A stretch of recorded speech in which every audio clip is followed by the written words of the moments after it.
So I'm here with the legendary Judy Blaine. Easy, go. You've been around for a while. Tell me about it.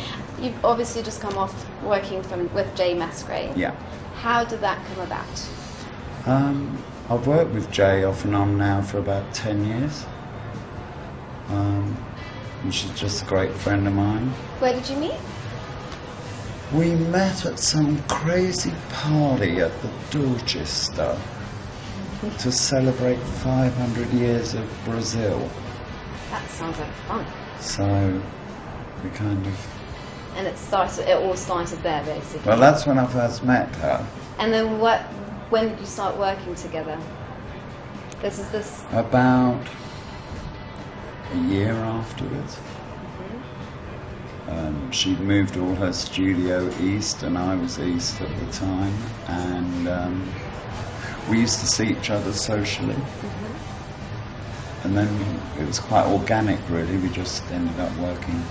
So what attracted you to working together, though? Is that just from the personal relationship, or...? Well, she's a bloody great laugh, really. So we laugh a lot when we do it. That helps. Which does help.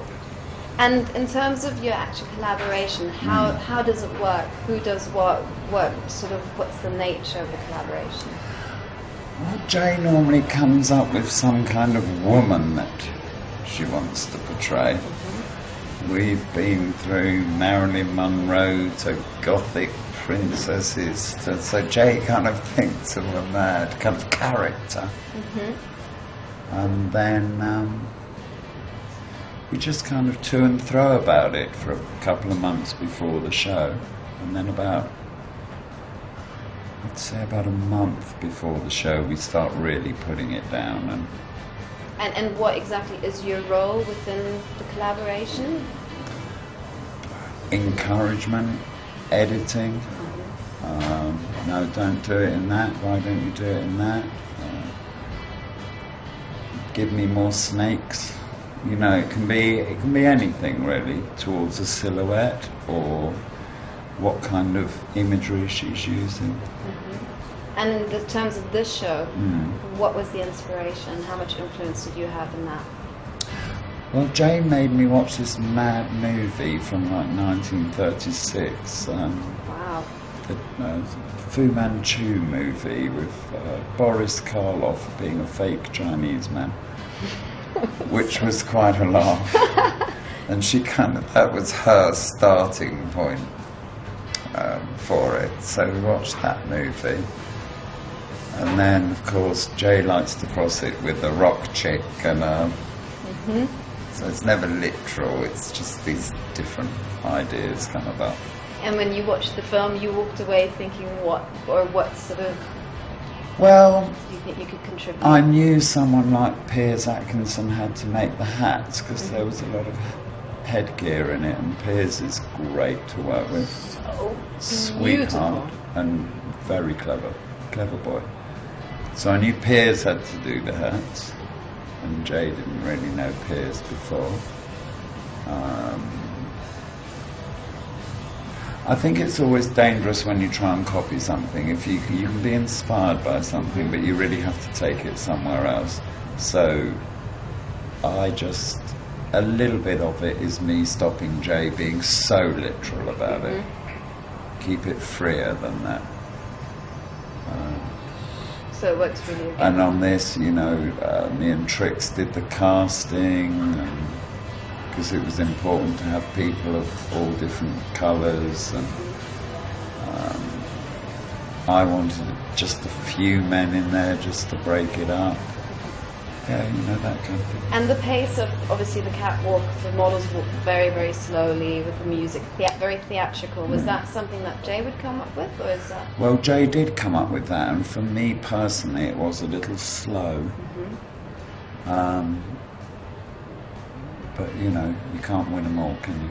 I thought actually it worked really nicely in the sense that at least you could take the time, because there's so much detail to watch out for it. And well, what Jay does, it's really crafted. I think people think it's a very throwaway kind of thing, but it's not. You know, all those things are made by hand. And I'm a big fan of craft and physically making something. So she was right. I probably would have been wrong if they were stomping down there like stormtroopers, you know what I mean? It wouldn't have worked, so... That's where the collaboration comes. Yeah. And she's obviously been off the scene for the last 5 years, living in Paris. Creatively and artistically speaking... She hasn't stopped working, she just wasn't showing in Paris. And especially... Still selling. Yeah, and she hadn't been showing in London as well, obviously. How do you feel she's changed or progressed in the meantime in those years? She's pushing the clothes a bit more. And she's... I mean, let's face it, Jay came up with a brilliant idea with the skin jewellery, and lots of other people have kind of moved in as well.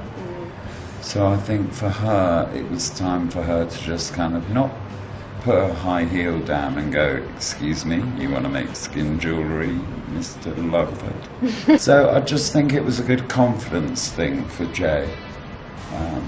And do you find she is a bit of a showgirl anyway, let's face it. So she loves putting on a big show or a big party. So it kind of suits her personality, I always think. And do you find that her having lived in Paris has really influenced her work as well? Do you see that? Well, fashion's so global now. I think any kind of influence from any city's good on you. I mean, travel's the best kind of influence, isn't it, really? And are you going to be continue working with her? Oh, I dare say she'll annoy me on another season. Well, the collaboration works incredibly well, so it'd be great to see you guys continue your work. We actually argue like cat and dog, but you don't see that. Well, you definitely can't see that in the work. And in terms of on-off, and what do you find on-off brings to London Fashion Week, actually? Well, it's always important to give some of the newer people, I know Jay's been doing it for a while, but newer people and different groups of people, it's good to give them a lift up, really. I mean, it's all right for ancient old people like me, but, you know, it's good to support younger people as well. Absolutely, I agree. I thank you very, very much for taking the time, Judy. It's been such a pleasure to meet you properly. Honey, I expected and I received 200% more. And, you know, I hear the Judy Blame's involved, so I ran to get my seat, to get a close-up. And, you know, you're never disappointed with people who are really talented. Yeah, my personal favourites were the kind of the Victoriana beaded into-the-wall mini dress with the high neck, and the shoulder-padded crystal-encrusted cape with the nails were ridiculous. I mean, the idea of having those kind of like decadent jade nails, just amazing. It's one of the most successful on-off shows. And I love the music, obviously. And just having known Jay for so long, I just think this has taken her to another level. So very proud and just amazing to work with such good friends. People who are the real deal, they make it look so effortless. And I like seeing beauty in London, because I think it gets confusing, the whole student thing. And I like when they take what their work is like more seriously. It looks like Jay's from a time where, you know, London was taken a little bit more seriously in what they do. So polished. I love a polished show. So for me, it's polished, it's together. It manages to stay fresh. There's some kind of magic inside.